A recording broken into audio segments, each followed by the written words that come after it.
Hands up! Do not reach for your waistband. We got reports of shots fired. My hands are up, sir. I don't have a gun. We don't know what's in your hands. Drop whatever you're holding. It's a speaker and a phone. That's it. We can see it from here. Nobody heard any gunshots. I told you, I'm not armed. I'm not trying to hurt anybody. Please.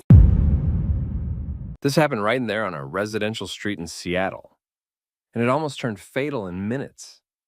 On that block, the voices collided in the dark, police yelling from behind rifles, a young black man trying to explain what was in his hands, and neighbors refusing to let the situation be misunderstood. Because one detail was already shaping everything. Someone had called 911, claiming there were shots and that everyone was going to die. And when officers arrived believing that, the margin for error becomes almost non-existent. Before we continue, where are you watching from? City, state, country? Drop it in the comments. And if this is your first time here, hit that subscribe button. Stories like this don't spread on their own, and your support helps bring these moments into the light. Now listen, because what happened next wasn't just tense. It was a reminder of how fast a false narrative can turn an unarmed person into a target. The young man in the yellow sweater was Jalen, early 20s, unarmed, no gun in his waistband, no weapon in his hands. Just a phone and a Bluetooth speaker that was still playing music, like Jalen was clinging to the only thing that made him feel steady.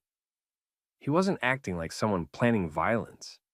He was acting like someone in an emotional spiral, breathing hard, voice shaky, trying to stay in control of his body, while strangers aimed rifles at him. And the police didn't walk up calmly to confirm what they were seeing.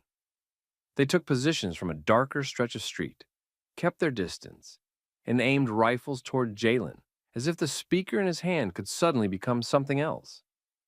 The officers kept repeating the same concern, saying they needed to make sure Jalen didn't have a gun.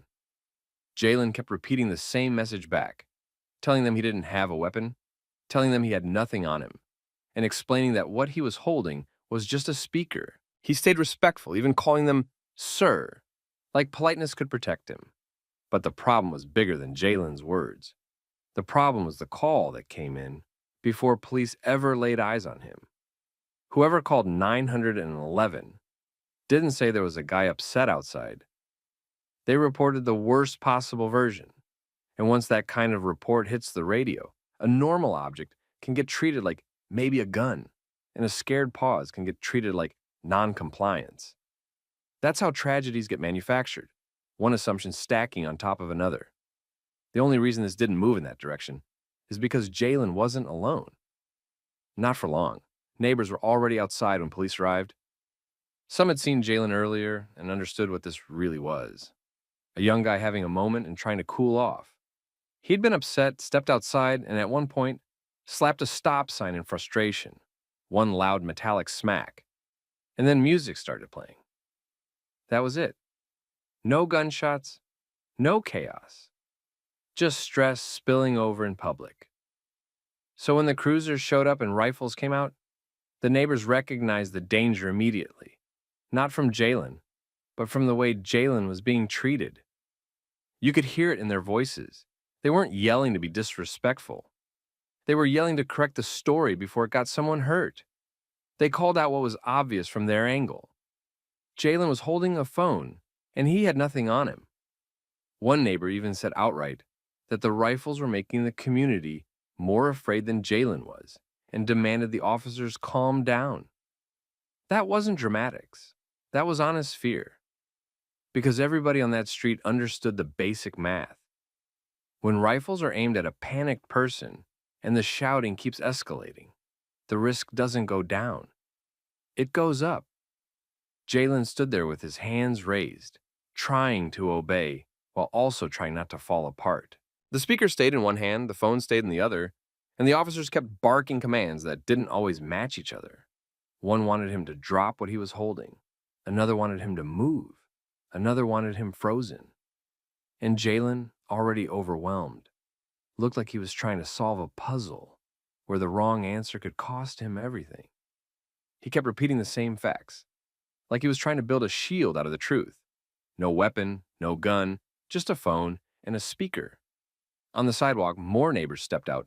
More phones came up.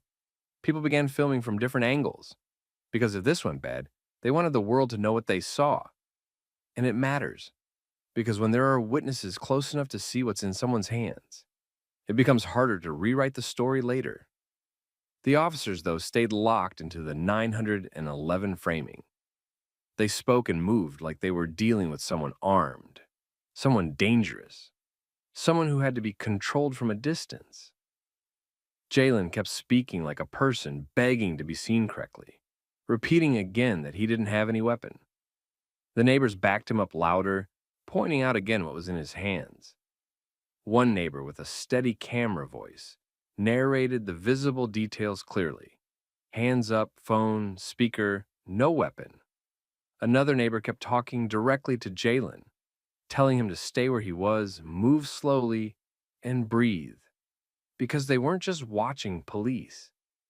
They were watching Jalen's panic rise in real time, and they knew how quickly a scared movement can get misread. Then the officers leaned into a new justification. They said they couldn't see clearly. They blamed lighting. They said they needed Jalen closer to confirm what was in his hands, while still keeping rifles trained from the same distance. It created a dangerous loop.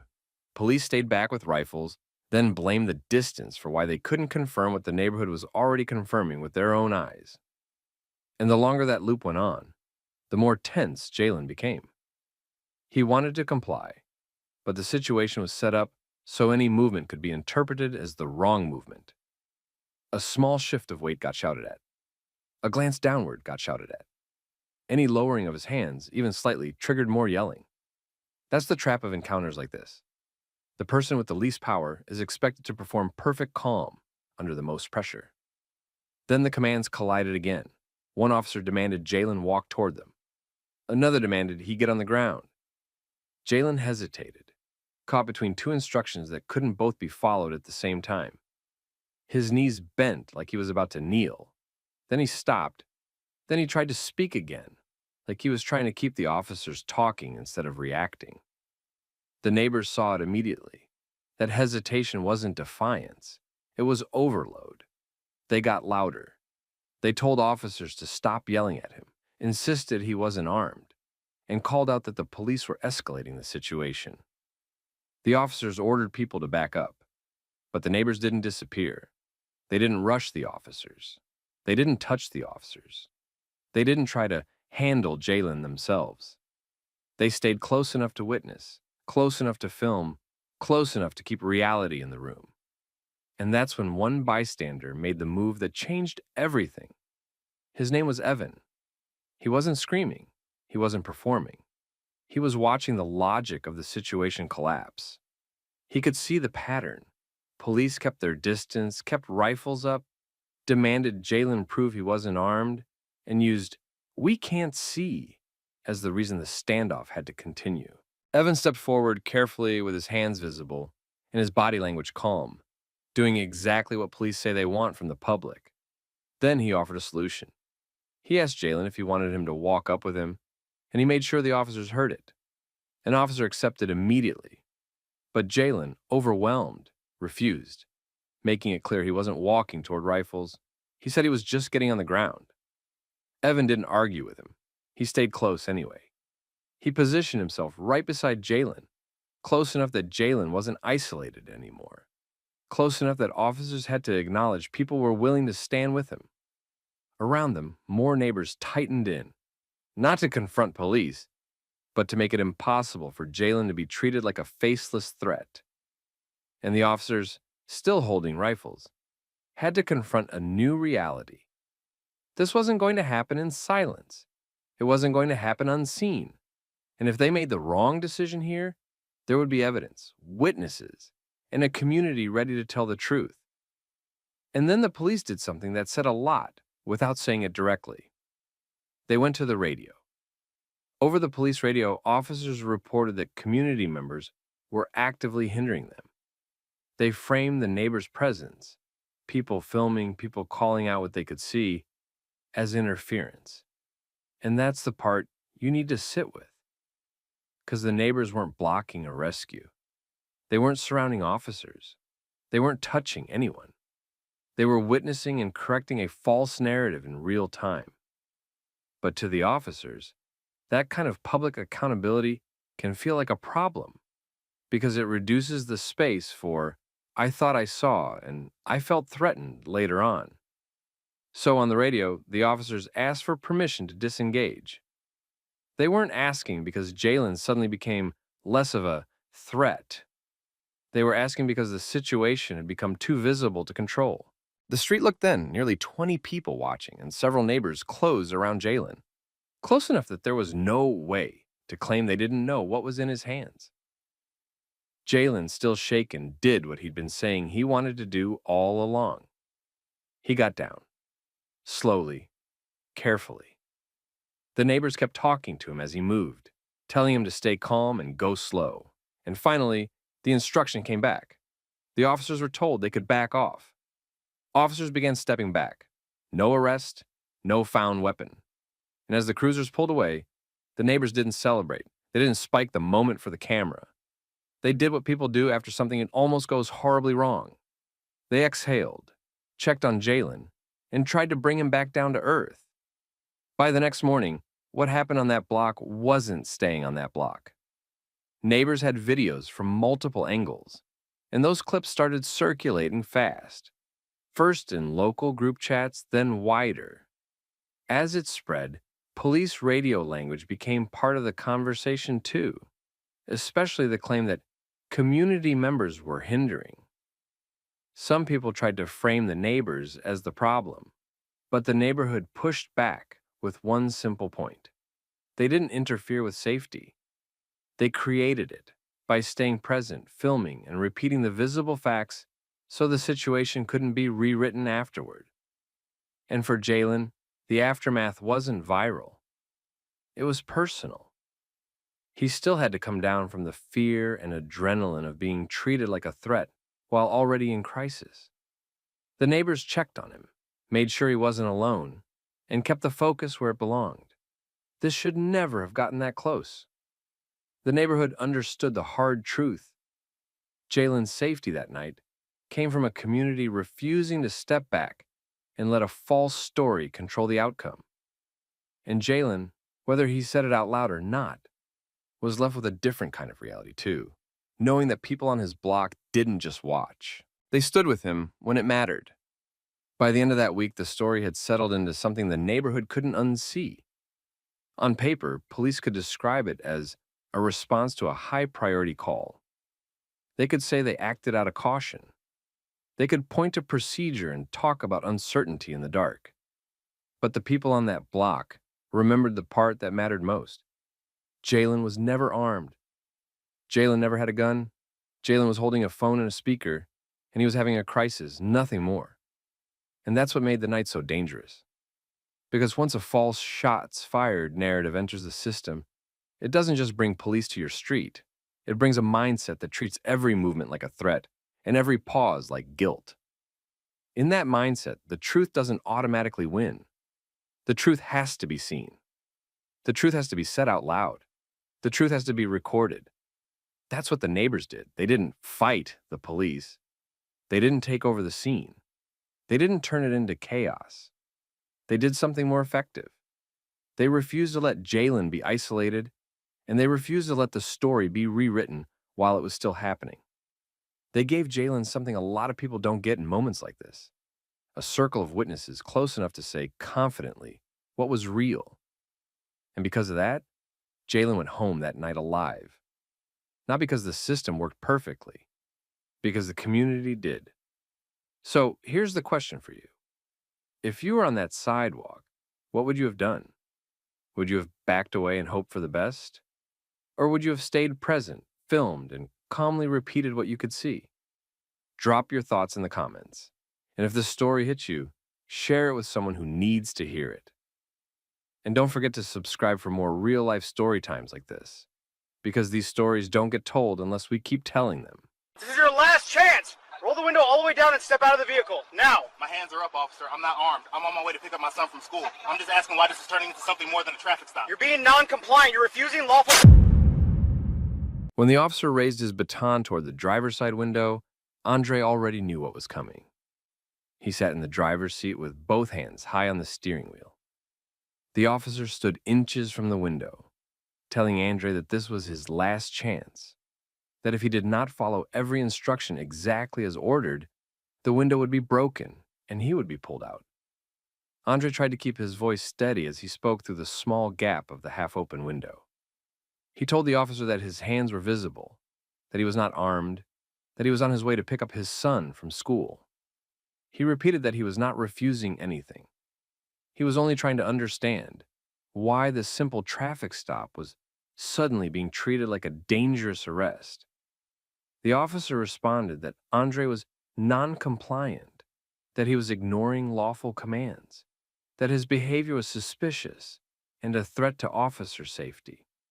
He told Andre that any hesitation to exit the vehicle would be taken as defiance. He warned that if Andre did not step out immediately, force would be used. All of this was happening with a child's backpack visible on the passenger seat and a navigation app on the phone showing a route to an elementary school. The baton hovered near the window. The officer said this was the final warning. Just before the glass shattered, Andre thought about how many times this had happened to him in less than a year. 4 traffic stops. 4 variations of the same fear. Each time the justification had been something small. A light that supposedly flickered, a lane change questioned, a routine check. Each time he had wondered whether the next command would be the one that turned routine into something else. This time the escalation felt different. It felt deliberate. If someone had a baton raised toward your car window right now, how would you react? Let us know in the comments where you're watching from. And if stories about real-life encounters, racism, and accountability matter to you, tap like and subscribe so more people see these breakdowns. Earlier that afternoon, Andre had been driving through San Diego's streets he knew his entire life. He was a native of the city, a construction worker, and a father of 2. On this particular day, his focus was simple: reach his son's school on time. His car was not new, but it ran. He followed a route he had taken many times. At one intersection, he rolled to a full stop at a stop sign, looked both ways, and then continued. He did it almost automatically. There was nothing dramatic about it. A few blocks later, he noticed police lights in his rearview mirror. He understood what that meant. He signaled, pulled over promptly to the side of the road, put the car in park, and set both hands on the steering wheel. He lowered his window partway and kept his phone mounted on the dashboard recording. He was not speeding. He had not swerved. There had been no near miss with another vehicle. The only thing he could think of was that stop sign. The first officer approached the driver's side, already carrying an edge in his posture. He asked Andre if he knew why he had been stopped. Andre replied that he did not. The officer told him that he had run the stop sign back there, and that this was the reason for the traffic stop. Andre knew he had stopped completely, but he also knew from experience that debating that detail at the roadside rarely led anywhere useful. He stated calmly that he believed he had come to a full stop. The officer took that as backtalk and reminded Andre that failing to acknowledge the violation was not helping him. When the officer demanded license and registration, Andre did not immediately move to retrieve them. Instead, he asked the officer to clarify the legal grounds for the stop and whether there was any evidence beyond the officer's word. Andre believed that without a valid reason, he was not obliged to hand over documents. He had been pulled over too many times recently to treat each justification as automatically honest. The officer instructed Andre to lower the window all the way. Andre already had it halfway down. He could be heard clearly. He stated that he was comfortable with it at that level and that he could still comply with any instruction. The officer interpreted that boundary as resistance. His tone sharpened. He said that full visibility was necessary and that Andre's preference didn't matter.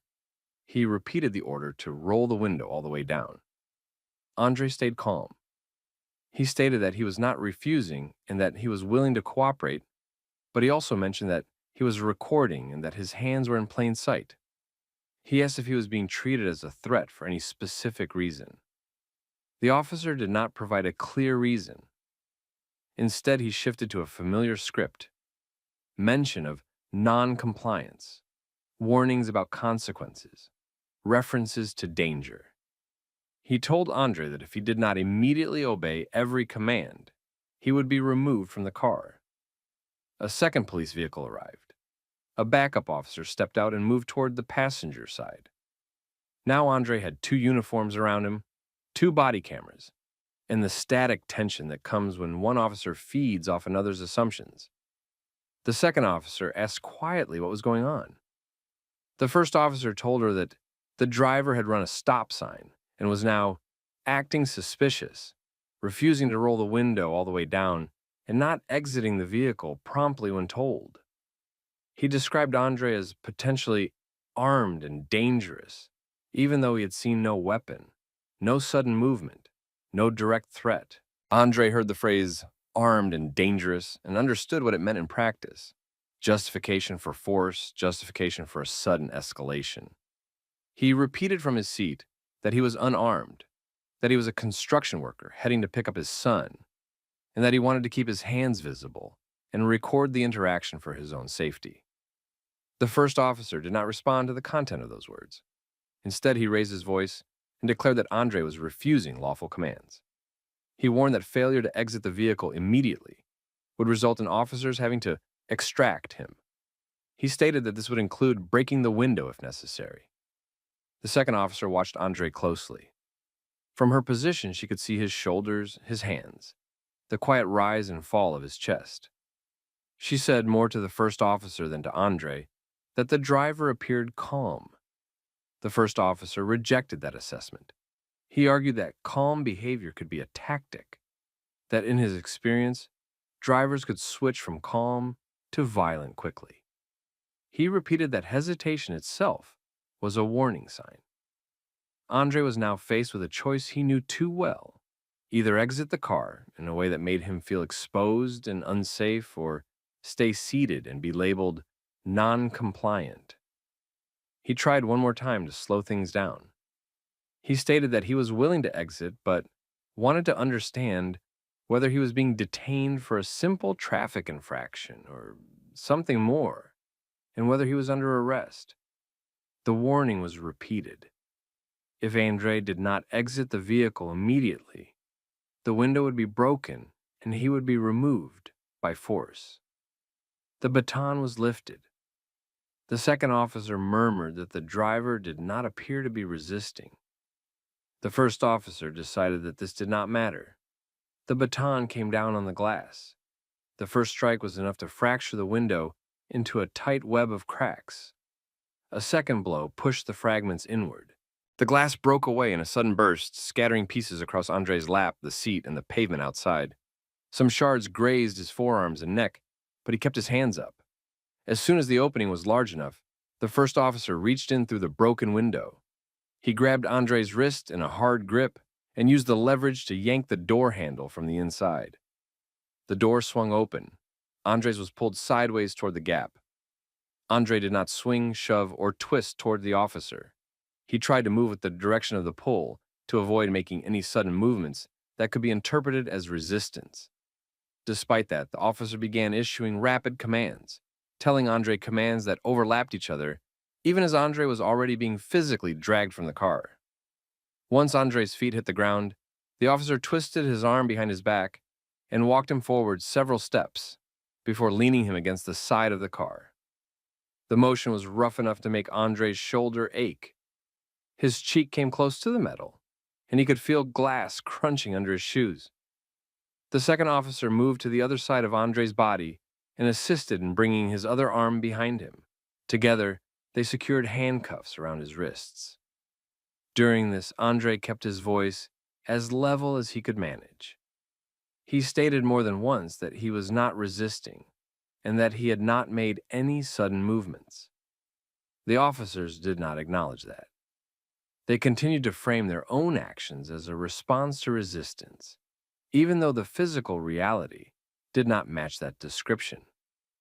With the cuffs in place, they guided him, more by pressure than guidance, to sit down on the curb. From that low angle, he could see his own car at eye level, the broken window a jagged opening where his control over the situation had ended. Then officers began to search his car. The search was not accompanied by a request for consent. There was no explanation offered that would justify treating this as anything more than a traffic stop. The officers moved through the interior of the car methodically, opening the glove compartment, checking the center console, looking under the seats, and examining the backpack on the passenger seat. Inside the backpack, they found nothing illegal, only school-related items. In the glove compartment, they found ordinary paperwork, insurance documents, and other mundane items. Under the seats, they found nothing of significance. Despite the fact that there was no sign of contraband, weapons, or evidence of any crime beyond the alleged traffic violation, the officers continued to operate as if their initial decision to escalate had been justified. A woman parked on the opposite side of the street had already begun recording on her phone from inside her own vehicle. From her angle, the footage captured the smashed window, the extraction, the handcuffing, and the calm posture Andre maintained throughout. The first officer finished searching the interior and stepped back out of the car. He announced to the second officer, to his own body camera, that the driver had refused lawful commands, that he had been non-compliant, and that force had been necessary for officer safety. He did not mention that no weapon had been found, no contraband had been discovered, and that the only threatening action Andre had taken was to question the legitimacy of the stop and withhold his documents. Andre listened to this version of events as it was spoken in real time. He understood that these words would later appear in reports, in justifications, possibly in court. He knew that the phrase non-compliant would be repeated, and that it could easily overshadow the fact that he had kept his hands visible, remained seated, and spoken calmly. Eventually, the officers brought him to his feet. The first officer informed him that he was under arrest. The charges referenced were the familiar cluster that often appears in such incidents: resisting, obstructing, delaying an officer in the performance of duty. The alleged rolling through the stop sign was now almost secondary. The traffic pretext had served its purpose. Andre was walked to the patrol car and placed in the back seat. From that position, his thoughts narrowed to a few sharp points. He was aware that his skin color, his refusal to surrender his documents without what he believed to be lawful cause, and his insistence on recording had combined into a set of factors the officer had read as defiance and danger. From beginning to end, the system treated the officer's statements as the default truth and his actions as the problem to be explained. For Andre, the repetition of being pulled over, questioned, and treated as suspicious without meaningful explanation had accumulated into a heavy weight. This latest escalation, with a smashed window and an arrest, turned that weight into something harder, a determination to challenge the way the story would be written about him. The incident moved from being only a personal trauma to being a potential case.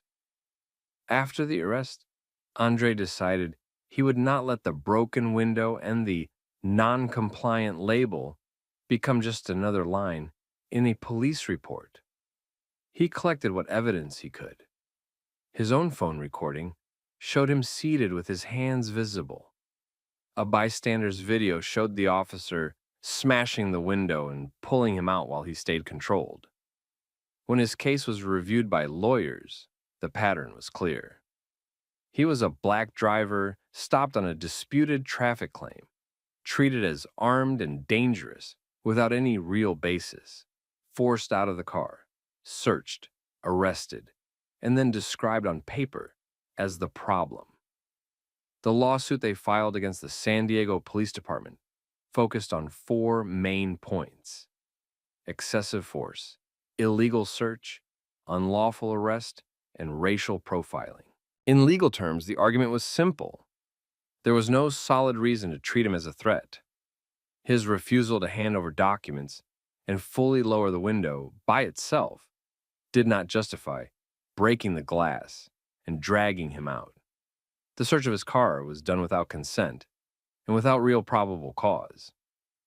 The way he was treated fit into a wider pattern of black drivers being stopped and escalated on weak pretexts.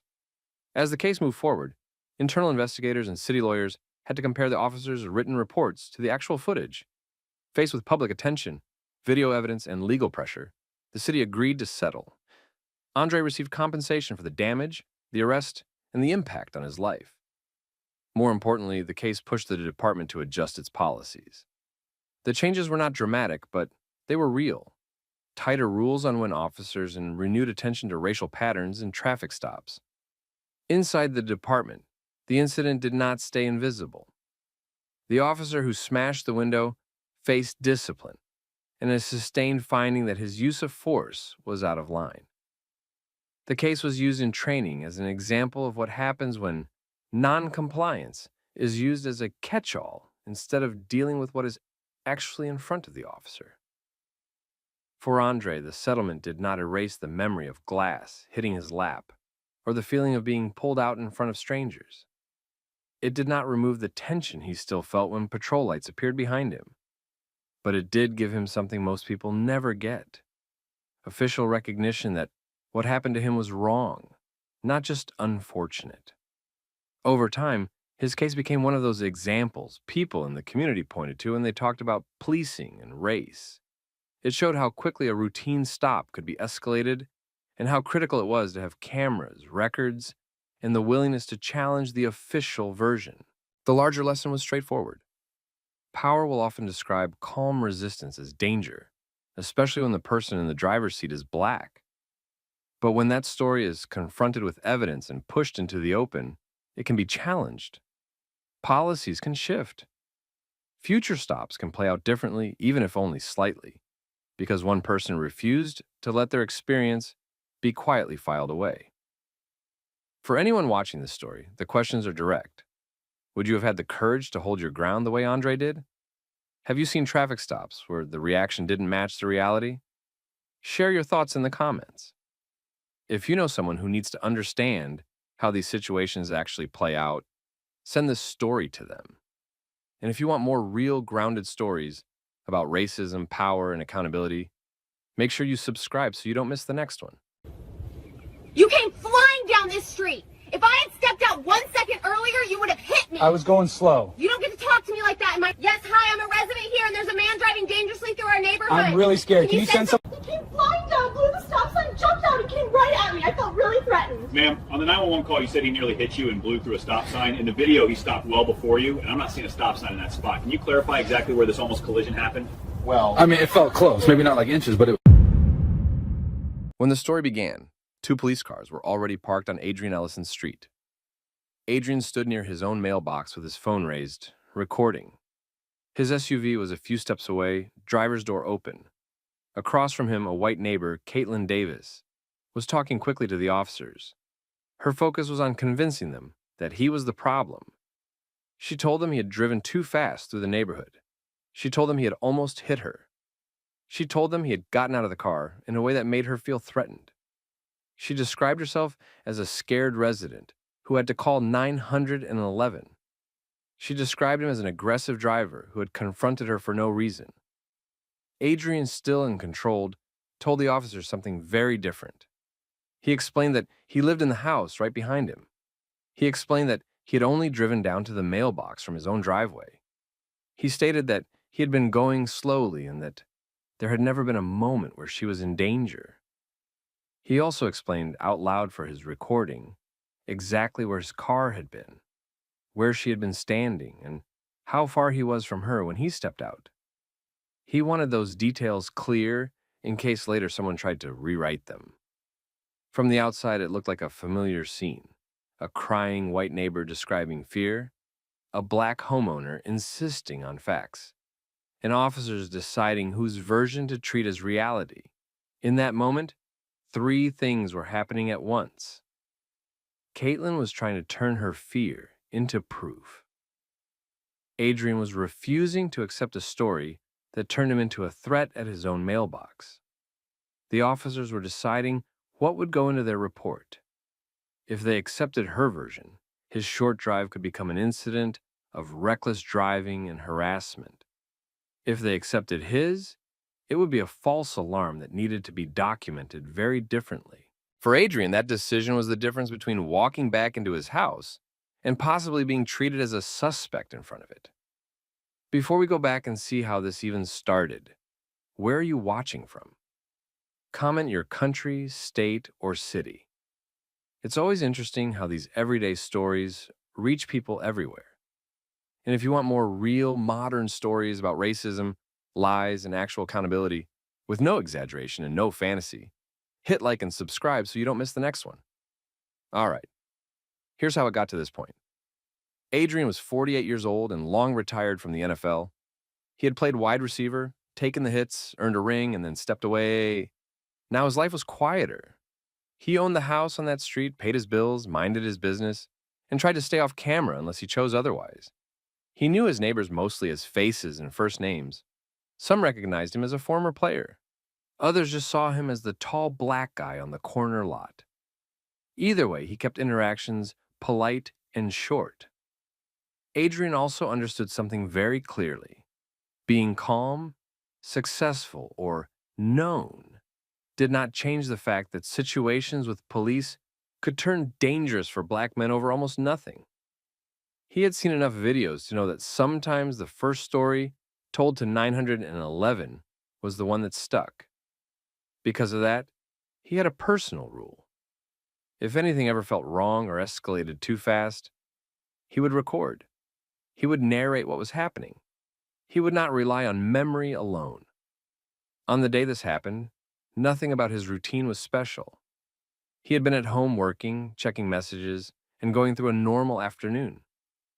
At some point, he remembered he hadn't checked his mail. He was wearing house clothes and simple slides. The community mailbox was just down the street. He could have walked, but he decided to drive the short distance. It was a habit he had fallen into on lazy days.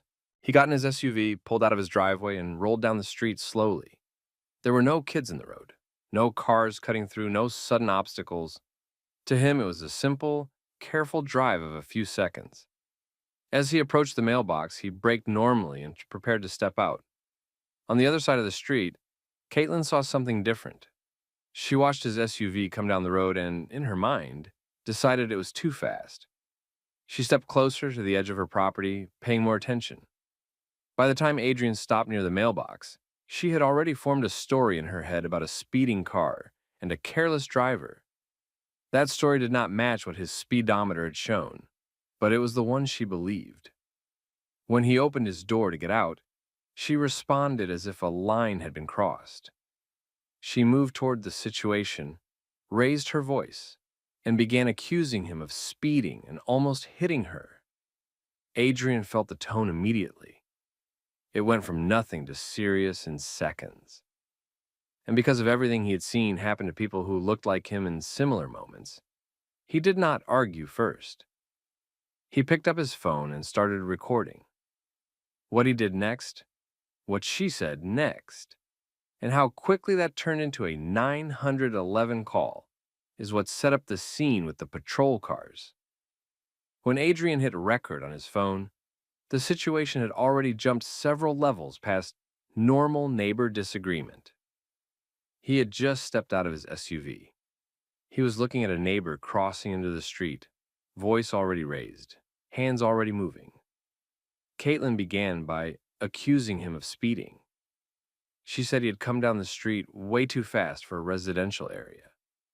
She claimed that if she had stepped out just a second earlier, he would have hit her. She repeated that point more than once, as if repetition could turn it into fact. Adrian stood near the front of his vehicle and listened. He kept some distance.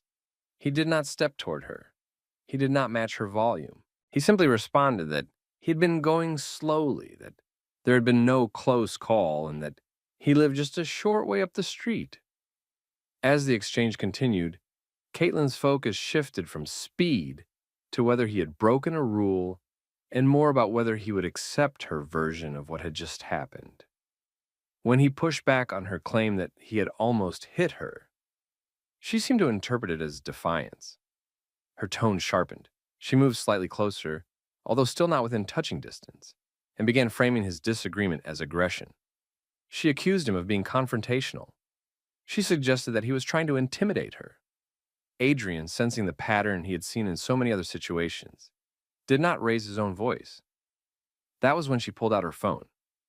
She turned slightly away from him and dialed. Adrian's recording picked up only one side of that call, but it was enough. He heard her identify herself as a resident, heard her say, "There was a man in the neighborhood driving dangerously," heard her describe him as having nearly run her over. As she went on, her language shifted. She added more drama each time she repeated the story. She told the dispatcher that he had blown through a stop sign at the entrance. She said he had jumped out of the car and come at her. She said she was scared and that she needed officers to respond quickly. Adrian stood back and let his phone capture every word he could. He knew that by the time officers arrived, they would already have an image in their heads of who he was supposed to be. He was trying to build a different record at the same time. When she ended the call, her posture changed. There was a brief pause, the kind that sits between cause and effect. The sirens were not there yet, but the decision to involve them had already been made. She told him that the police were on their way and implied that they would sort him out. She framed it as if they would teach him a lesson about driving and respect. Adrian answered only by stating again that he had done nothing wrong and that everything was being recorded. He did not leave. He did not walk away angry. He stayed in plain sight next to his car and his mailbox, ready to meet whoever arrived. A few minutes later, the first patrol car turned onto the street. The officer who stepped out took in the scene quickly. One man with a phone, one woman appearing upset, a quiet residential block. He asked what was going on, and Caitlin moved immediately to control the narrative. She repeated what she had told 911, but with extra emphasis. Adrian waited until the officer turned to him. Then he gave his version. He offered his phone and said there was a recording. A second patrol car arrived while this was happening. The second officer listened more than he spoke at first. He watched both of them. He glanced at the phone Adrian was holding. The first officer separated them slightly, speaking to Caitlin a few steps away, while the second remained closer to Adrian. This was standard procedure, but the effect was important. It gave each person space to tell their story unchallenged. Caitlin leaned into that opportunity. She emphasized her fear. At one point, while trying to highlight how vulnerable she felt, she phrased it in a way that made the core of her fear plain. She contrasted herself, a white woman in her own neighborhood, with him, a black man coming toward her. She did not spell out everything, but she didn't really have to. The implication was obvious. That detail, the racial framing, mattered. It revealed that in her mind, the danger was not just about speed or distance. It was about who he was. The second officer, meanwhile, asked Adrian to explain step by step. Adrian did calmly. Then he held out his phone and offered the video. The officer watched enough to see the key points. The officer also knew what had been said in the 911 call. Those details do not vanish once officers arrive. Now there were three things to compare. What she told 911, what she told the officers on the scene, what the recording showed actually happening. The differences began to stand out. The officers stepped back toward their cars briefly and spoke quietly to each other. They discussed what they had heard, what they had seen, and what the recording showed. The second officer pointed out that the physical positions in the video did not match the almost hit description. The first acknowledged that the timeline in her 911 call did not fully match her live story. When they returned, their tone had changed. With Adrian, they became more neutral. They told him he was not being detained. They acknowledged that he clearly lived there and that he had the right to be where he was. They said they would include his recording and statement in their report. With Caitlin, the questions became more precise. They asked again about the near collision, about the stop sign, about the exact distance between her and the SUV. They reminded her that everything she said on the call and on the scene was documented. For the first time that evening, she seemed unsure. She tried to shift some details, softened some claims, but the officer's follow-up made it clear that those changes would also be part of the record. On Adrian's phone, the footage captured one quiet truth. The balance of belief was shifting. The officers left that night without arresting anyone. Adrian walked back into his house, knowing that the situation was technically over in that moment, but that the impact of what she had tried to do was not. What followed online, in the neighborhood, and in the legal system is where the story really shows its weight. Adrian made a decision. He took the clip showing the key moments and posted it on his social media with a clear explanation of what had happened. He simply laid out the facts. A neighbor had lied to 911 about him nearly hitting her and coming at her, and only video stopped that story from becoming the official version. The reaction came quickly. Sports fans recognized him and shared it, surprised to see a former player in that position. People who did not care about football shared it because the pattern looked familiar to them. Comments filled up with phrases like, "This could have gone differently," and "This is why people record everything." Local news stations picked it up next. They blurred house numbers but kept the essentials. A black homeowner, a white neighbor, a false claim about reckless driving and harassment, and a video that contradicted the call. They described how the officers on scene had noticed the discrepancies. In the comments under those news posts, strangers argued. Some defended Caitlin, calling it an overreaction or a misunderstanding. Others pointed out that misunderstanding did not match the level of detail she had invented about stop signs and near collisions. In Adrian's own neighborhood, the impact was quieter but real. A few neighbors sent messages saying they had seen the patrol cars that night, had wondered what happened, and were sorry he had gone through that. A couple admitted that they, too, had felt uneasy knowing how fast someone's word could turn a resident into a suspect. Not everyone was sympathetic. Some people stayed silent. Others asked why he had needed to post it at all, as if sunlight were the problem. Outside of the neighborhood, the official system was paying attention for a different reason. The call, the report, and the footage did not sit in isolation. They were reviewed. The contradictions were obvious. The speeding that did not show up on video, the near hit that did not match the physical distance, the added details that appeared only after Caitlin knew she was being recorded. The racial framing of her fear was also on record. From a legal perspective, it was no longer just an uncomfortable encounter between neighbors. It was a situation where someone had knowingly given false information to emergency services about a supposed crime. Eventually, Adrian was informed that the case was moving forward. The woman who had called 911 on him was being formally charged with filing a false police report. It was not a dramatic announcement. There were no sirens, no sudden knock on his door. It was a matter-of-fact notification that her attempt to weaponize the system had crossed a line the law recognized. He was given the chance to provide a formal statement and to make it clear whether he wanted the process to continue. He thought about how easily he could have said he was tired of it, that he wanted to move on. He also thought about the many people who had told him, in messages and comments, that they had lived through similar situations without cameras, without public attention, without any real recourse. In the end, he chose to cooperate fully. He confirmed that he wanted the case pursued. He did not frame it as personal revenge. For him, it was a matter of making sure there were consequences for the kind of lie that could cost someone far more than embarrassment. When the charge became public, the local news covered it. Articles and broadcasts explained that a resident had been charged for making false statements in a 911 call about her neighbor. They summarized what the recording showed and noted that her description of the incident did not match the evidence. For Caitlin, there were immediate consequences. She had to appear in court.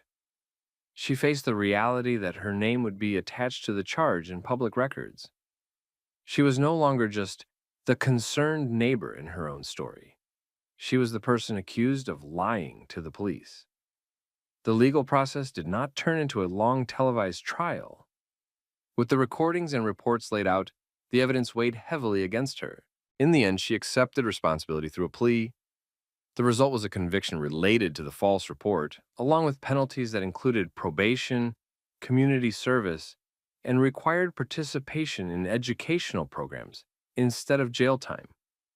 There was no dramatic moment of public transformation. She did not suddenly become a different person. But from that point on, any background check, any search of her name in connection with that incident would show what she had done. In neighborhood spaces, she lost standing. She was no longer invited to speak with authority about safety. Her involvement in certain committees and groups faded. People who once treated her as the informal eyes of the block stepped back, rethinking what those eyes had actually been focused on. For Adrian, the outcome brought a complicated kind of relief. The conviction did not erase the fear he had felt, standing in front of his house with patrol cars next to him.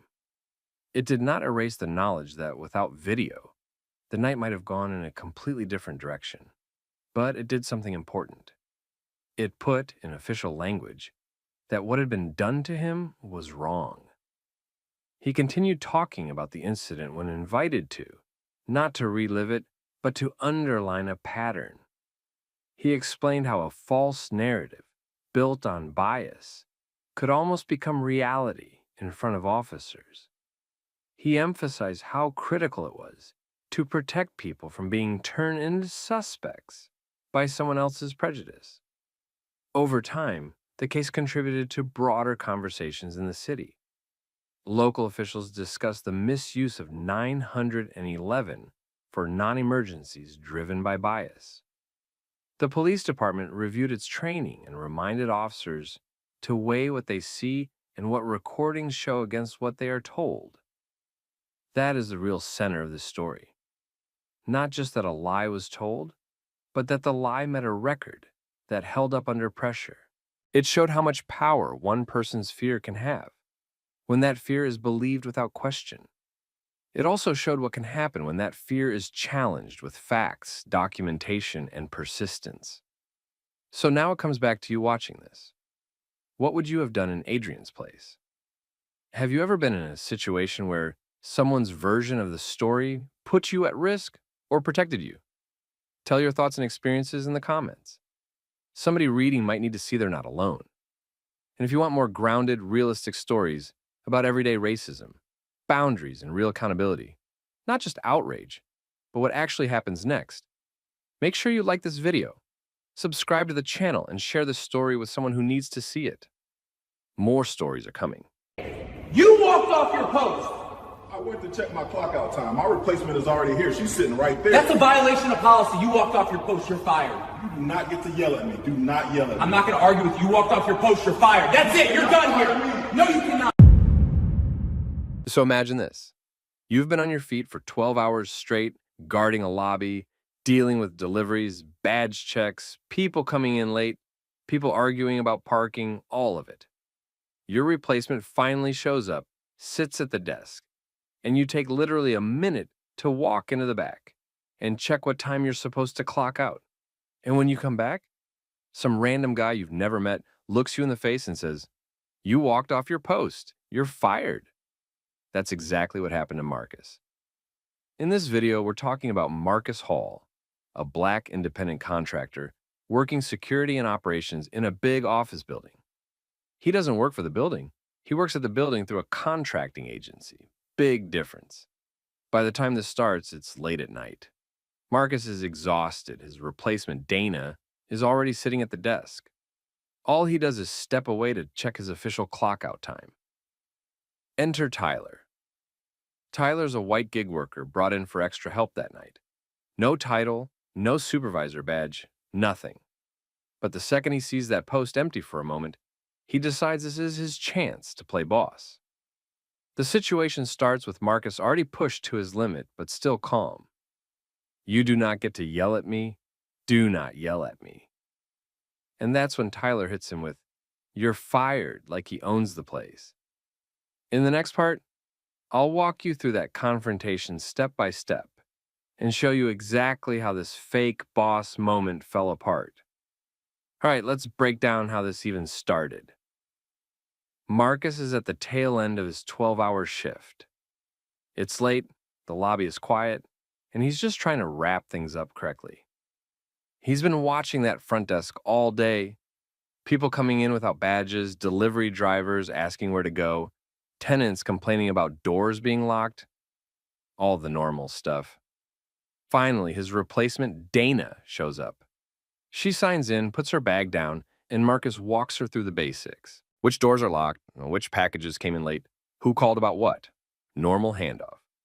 And then he does the most reasonable thing you can do at the end of a long shift. He steps away from the desk to check his actual clock out time. He goes into the back room where the schedule and the timekeeping system are. He's back there for maybe a minute. Dana is literally at the desk. The post is covered. When Marcus comes back out, he doesn't even get a chance to sit down or say, "I am out," before Tyler walks straight up to him like he's been waiting for this moment. Tyler's got that tone already loaded. The one that sounds like a manager, but with none of the actual power behind it. "Hey," he snaps, pointing toward the desk. "You walked off your post." Marcus just looks at him. He's tired, not in the mood for games. "I went to check my clock out time," Marcus says. Calm, direct. "My replacement is already here." Tyler doesn't care. He doesn't ask questions. He doesn't check with anyone. He goes straight for the fake power play. "That's a violation of policy," he says. "You walked off your post. You're fired." And that's where Marcus shuts it down. "You do not get to yell at me," Marcus says, voice still low. "Do not yell at me." Tyler raises his voice even more, like volume equals authority. "I'm not going to argue with you," Tyler says. "You walked off your post. You're fired. That's it." Marcus doesn't move. He doesn't back away. He just looks at him like, "You must be out of your mind." "You cannot fire me," Marcus replies. "No, you cannot. You're not my supervisor." Tyler doesn't blink. "Yes, I can." And right here is where you see the entitlement. He's not calm, he's not professional. He's just committed to being right, even though he has no idea how any of this works. Marcus finally spells it out for him. "I went in there to see what time I should leave," he says, pointing back toward the hallway. "I left my post to check my clock out time. My replacement is already here? She's sitting right there." Dana is at the desk, watching this happen. She looks uncomfortable, because she knows Marcus didn't abandon anything. She saw him hand off the post and walk back for his schedule. Tyler ignores her completely. "I don't care," he says. "You can't walk off your post. You're done here." And this is where Marcus draws the line. "Listen," he says, firmer now. "You are not my supervisor. I don't care who you think you are. Do not talk to me like that." You can hear the shift in his tone. It's not yelling, but it's not casual anymore. This is a man who's tired, disrespected, and done playing nice with someone pretending to be in charge. "I'm going to go talk to somebody actually in charge," Marcus says, "because you obviously don't know what you're doing. You have no authority over me." Tyler hates that. He keeps repeating the same line. "You walked off your post. You're fired. You're fired." At this point, one or two people in the lobby start paying attention. They hear, "You're fired," and see this guy in plain clothes going off on the uniformed contractor who's just trying to leave for the night. A couple of them quietly pull out their phones and start recording. Marcus notices the phones and he knows exactly what time it is.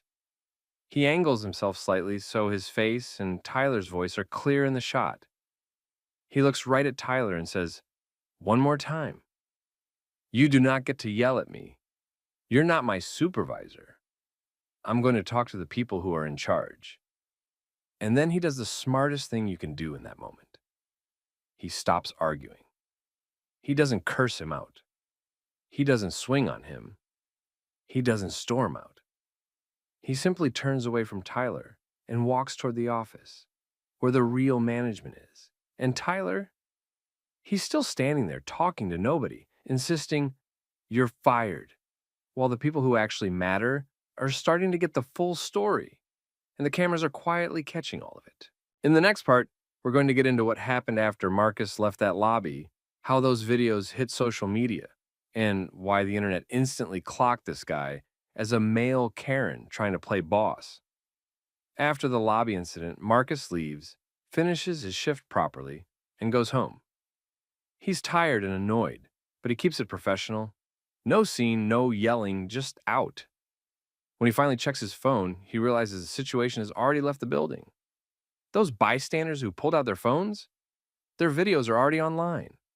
The videos don't hit crazy global numbers, but they get enough attention that people in the city see it, coworkers see it, and, most importantly, people connected to the building and the companies involved start getting sent links. By the time Marcus goes to work the next day, the situation isn't just a lobby argument anymore.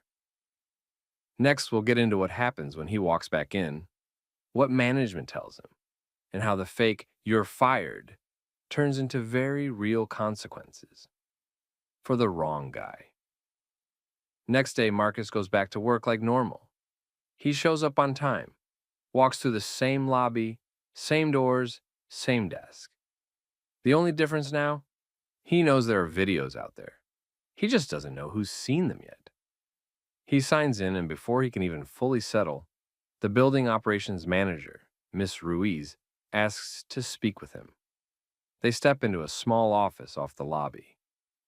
"Marcus," she starts, "I saw the incident from last night." Marcus nods. "Okay, I sent a report to my agency." "I read it," she says, "and I've also seen the videos." That's the key part, videos, plural. Miss Ruiz doesn't drag it out. "Let me be clear," she says. "Tyler has no authority over you. He is not your supervisor. He is not anyone's supervisor. He's a temporary gig worker, brought in for one specific function." She explains they forwarded the videos and a summary of what happened to the vendor that hired Tyler. The vendor, not wanting a public problem attached to their name, pulled his assignment from the building. "In simple terms," she says, "he won't be back here. Not in that role, not at this site." Marcus asks the only question that matters for him. "And my contract?" "You're fine," she answers. "You followed procedure. Your replacement was already on post. Next time, just let the desk know you're stepping back to check the clock out time. But you did not abandon your post. You did not deserve to be yelled at. That's it. No lecture, no threat. No, we're going to have to let you go too." Just confirmation. Tyler overstepped and it cost him. The guy who thought he was the boss ended up being the only one actually removed. After that meeting with Miss Ruiz, things get very simple for Marcus.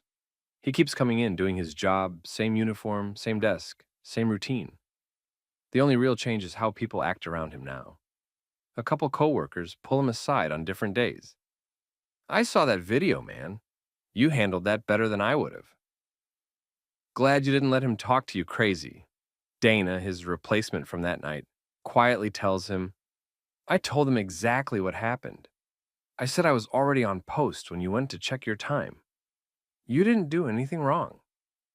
The building also tightens things up. There's a short memo that goes out to staff and contractors. Gig workers and temporary staff are not allowed to give orders outside their assignment. Everyone is expected to speak to each other with basic respect. Nothing dramatic, just clear rules on paper that match what should have already been happening in reality. For Marcus, the main relief is this. He didn't lose his income over someone else's ego. He didn't get punished for defending himself. Management backed the facts, not the volume. He clocks out at the end of another long shift, steps away from the desk, and this time nobody chases him down yelling, "You're fired." He just taps his badge, checks his time, and walks out knowing one thing. The guy who tried to humiliate him in public is gone. He's still here. So let's zoom out for a second. What actually happened here? A black independent contractor did his job for 12 hours. His replacement arrived. The post was covered. He stepped away for a minute to check when he could officially go home. A white gig worker with zero authority decided that made him the boss and tried to fire him on the spot. Bystanders filmed it, posted it, and the internet saw exactly who was out of line. The person who said, "You're fired," is the only one who actually lost the job. That's not an accident. That's how entitlement looks. Why did Tyler feel so confident talking to Marcus like that? Why did he think he could control another man's livelihood when he didn't even sign his checks? This is what you see over and over. People with a tiny bit of proximity to power, acting like they own other people. And when race is in the mix, it gets even uglier. Marcus wasn't treated like a professional. He was treated like someone you can yell at and threaten just because you feel superior. The difference this time was proof. Marcus stayed calm. Bystanders recorded. Social media pushed the truth straight to the people in charge. And when the dust settled, the system actually backed the person who was right, not the one who was loud. So yeah, know your rights, know who actually supervises you, and don't let random people play boss with your life.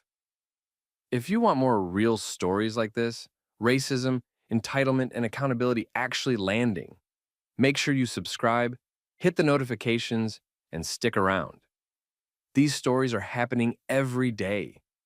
The least we can do is not look away.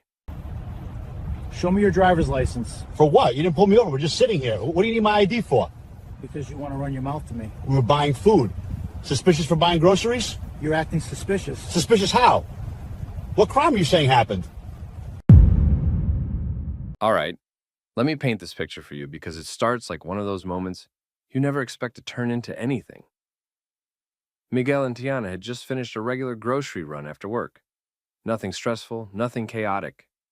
They're loading bags into the back seat, joking around about who forgot the eggs this time. Just a normal couple doing normal things. But then Miguel notices something that doesn't match the mood at all. A marked police SUV is parked a few spaces away, engine off, lights off. But the officer inside? He's not looking at the store entrance, not watching traffic, not talking on the radio. He's staring at their license plate, not for a second either, for a long, uncomfortable moment, writing something on his MDT, looking up, looking back down, and still saying nothing. Miguel tries to brush it off. Tiana even laughs and says, "Maybe he's bored." But once they get in the car and shut the doors, the weirdness follows them. Miguel starts the engine, checks his mirrors, goes to shift into reverse. That's when the officer suddenly swings his patrol SUV across the aisle and parks directly behind them, blocking the exit. He gets out immediately, walks fast toward the driver's side window, and without greeting, without explanation, without even saying why he's there, he demands, "Show me your driver's license." No lights, no stop, no explanation, just an order that comes out of nowhere. And that's where the story really begins. So the officer walks up on Miguel's window like, this is already a done deal. No, good evening, no, here's why I'm talking to you. Just that hard, flat tone. "Show me your driver's license." Miguel looks at him, confused. "For what?" Miguel asks. "You didn't pull me over. What do you need my ID for?" The officer's face tightens. You can tell he wasn't expecting pushback. He leans a little closer to the window. "Because you want to run your mouth to me." Let that sink in. Not because I saw you do something. Not because we got a call about this. Just, you annoyed me. Inside the car, Tiana is already reaching for her phone. She doesn't yell, she doesn't jump in yet. She just unlocks it and opens the camera, because she knows exactly how fast this kind of thing can flip. Miguel points to the back seat where the grocery bags are piled. "We were just shopping," he says. "You were staring at my license plate. Why?" "You're acting suspicious," the officer fires back. Suspicious. The universal word that means everything and nothing at the same time. Miguel actually laughs, but it's that nervous, angry kind of laugh. "Suspicious? For buying groceries? Look at the bags in the back. What crime are you claiming happened?" And here's the important part. The officer still hasn't named a single law, a single call, a single reason.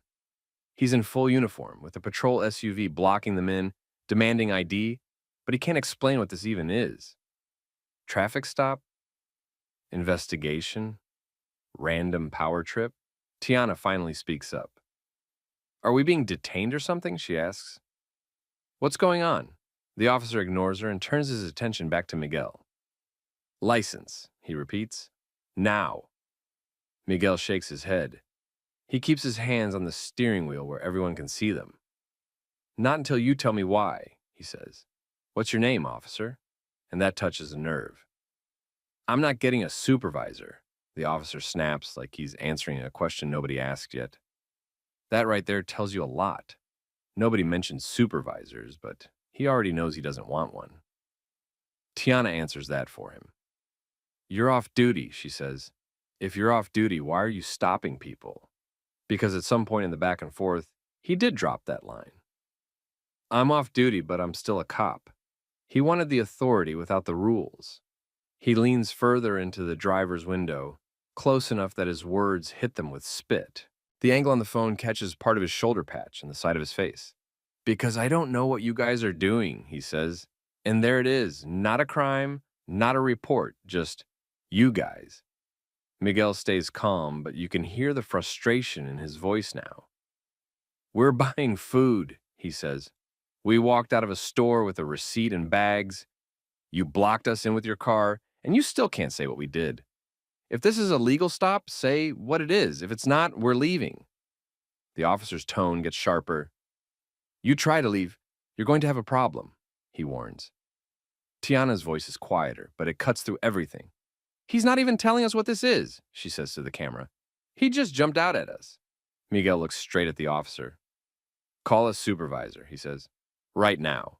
The officer shakes his head. I told you I'm not getting a supervisor. So instead of doing the one thing that could clear this up, he does something else. He goes back to his patrol SUV, grabs his radio, and calls in backup like they're the threat.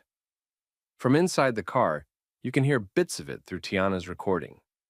Phrases like suspicious vehicle and non-compliant and refusing to identify.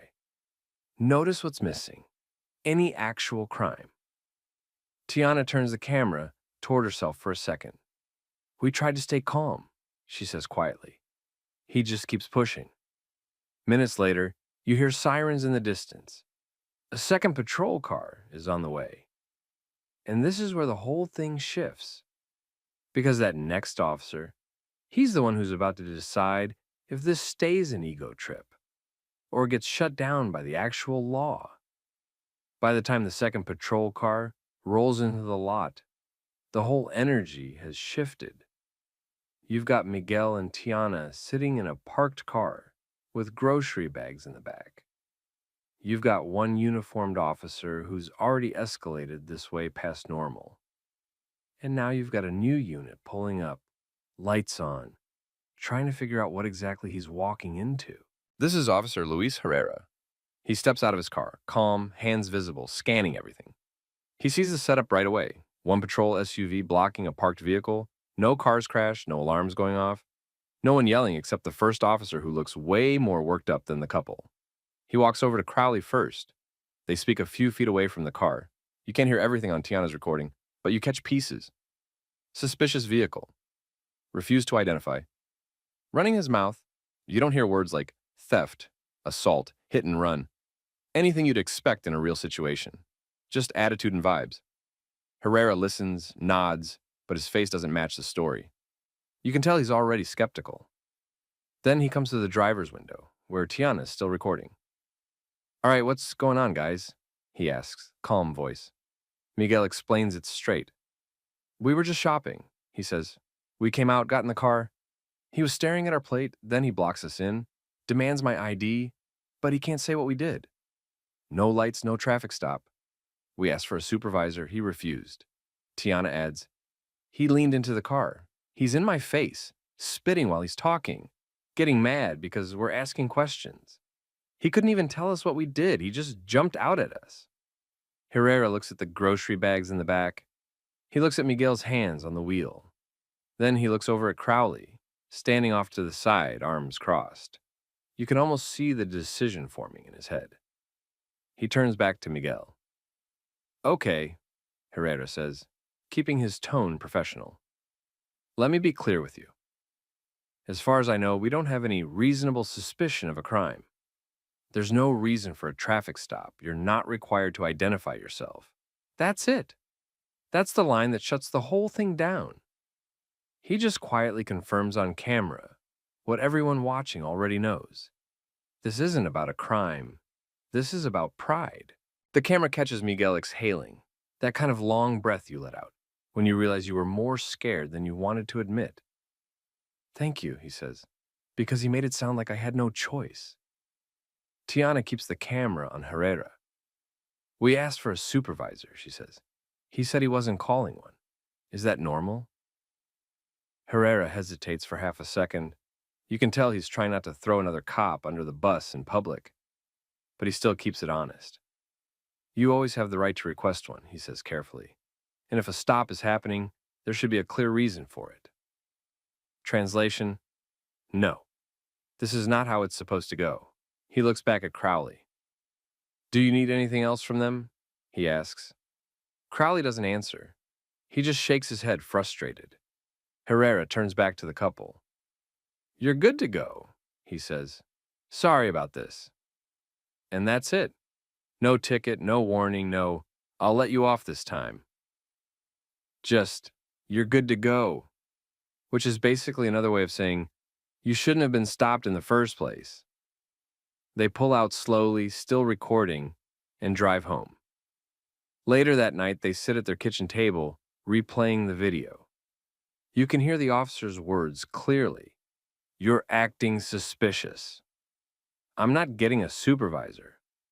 As far as I know, we don't have any reasonable suspicion of a crime. You're not required to identify yourself. Tiana looks at Miguel. People need to see this, she says. So she posts it. Clips of the confrontation, the spit, the refusal of a supervisor, and that final line from Herrera basically confirming it was all nonsense. It doesn't explode worldwide, but it doesn't have to. It starts spreading locally. Group chats, neighborhood Facebook groups, TikTok, Instagram reels, people recognize the parking lot. A few even recognize the officer. And within a few days, the video makes it exactly where it needs to go next. To the department. So here's where everything comes back around. Once the video hits the department, it doesn't just quietly sit in someone's inbox. Internal Affairs pulls everything: Tiana's clip, Herrera's body cam, radio logs, and the store's parking lot cameras. They line it all up on a timeline. What they see is simple. Miguel and Tiana walk out with groceries. No incident inside the store. No calls about a crime.